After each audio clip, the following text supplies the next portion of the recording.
আসসালামু আলাইকুম বন্ধুরা, কেমন আছেন? আল্লাহর রহমতে আমি ভালো আছি। আপনারা কেমন আছেন অবশ্যই জানাবেন। আবারও ছোট্ট একটা মিনি ব্লগ নিয়ে রোজের রোজ যেটা দেখাবার আমার ডিউটি থাকে সেটা দেখাতে এসে গেলাম। এই আমি রেডি করছি, রান্নাবান্নার প্রিপারেশন নিচ্ছি। আমার তেলগুলো ছিল না, ডিব্বায় তেলগুলো ঢেলে নিয়েছি। তারপর এই পাশে মাংস বসাবো, আজকে মাংস আলু রান্না করবো।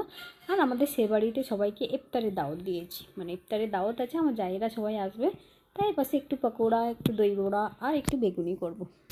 পকোড়ার মাংসটা আগে মাখিয়ে রেখে নিচ্ছি, ম্যারিনেশন করে রেখে দিই, যেহেতু পকোড়ার মাংস একটু ম্যারিনেশন না করে রাখলে ভালো লাগবে না। তাই কর্নফ্লাওয়ার, বেসন, একটু নুন, একটু গরম মশলা, একটু গোলমরিচ গুঁড়ো, একটু জিরে ধনে গুঁড়ো, একটু লঙ্কা, হলুদ সব রকম দিয়ে, একটু চিনি দিয়ে, গরম মশলা দিয়ে মাখিয়ে রেখে দিচ্ছি। একটু তেল, পেঁয়াজ সব রকম দিয়ে মাখিয়ে রেখে দেবো।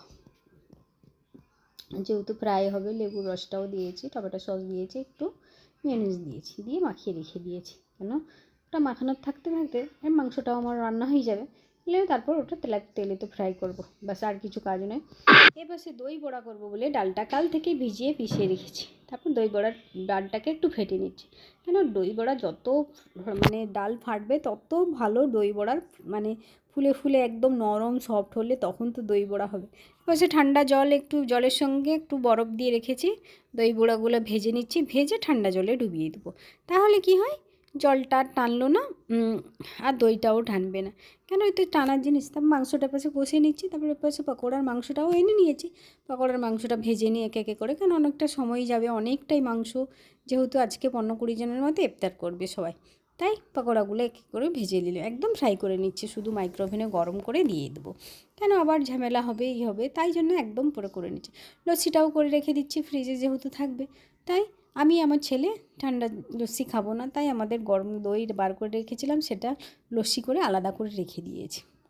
আর তাদের জন্যে লেবুর শরবত আর লস্যি সব করে রেখেছি। এবার সে পাঁপড়ও ভেজে নিয়েছি। দই বড়ার জন্য দইটা ঢেলে দিয়েছি। তারপর বিট নুন, একটু গুঁড়ো লঙ্কা, একটু চিনি, একটু গরম মশলা, একটু জিরে ধনের গুঁড়ো সব রকম দিয়ে মাখিয়ে বড়াগুলো দিয়ে দেবো। বড়াগুলো এক একে দিয়ে বড়াগুলোকে রেখে দিই। তারপর কারিয়া পাতা, একটু রাই সরষা আর একটু কারিয়া পাতা, টাই সরষা, একটু জিরে দিয়ে ছকে নেবো।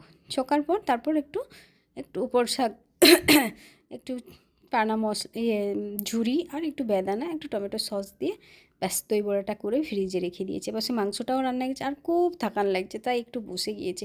কয়েকদিন জ্বর হয়ে তো অবস্থা নেই। তারপরে ইফতারের পুরো তৈয়ারি করলাম, দেখুন যতটা হয়েছে একার ক্ষেত্রে অতটাই করতে পেরেছি, বেশি কিছু করতে পারি না। তারপর সবাই এলো, সবাই দোয়া চাইলো। রমজানে যা কিছু চাওয়ার আছে আল্লাহর কাছে সব কিছু চেয়ে না, আস্তে আস্তে করে আল্লাহ সব দিবে। এই করে ছোট্ট একটা মিনি ব্লগ শেয়ার করলাম। সবাই ভালো থাকবেন, সুস্থ থাকবেন, আল্লাহ হাফেজ, বাই।